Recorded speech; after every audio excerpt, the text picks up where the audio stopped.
American billionaire మరియు tech tycoon Elon Musk తన కొడుకుకి శేఖర్ అని పేరు పెట్టాడు తెలుసా?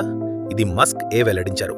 ఒక అమెరికా బిలియనీర్ భారతీయుడి పేరు పెట్టడం ఏంటి అనుకుంటున్నారా? ఈ పేరు సుబ్రహ్మణ్యన్ చంద్రశేఖర్ను గౌరవిస్తుంది.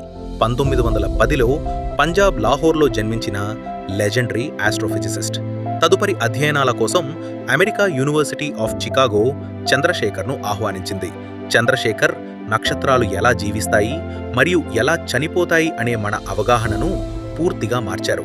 ఒక నక్షత్రం ద్రవ్యరాశి ఒక నిర్దిష్ట పరిమితిని మించితే అది స్థిరమైన వైట్ డ్వార్ఫ్ తెల్ల మరుగుజ్జు నక్షత్రంగా ఉండలేదు.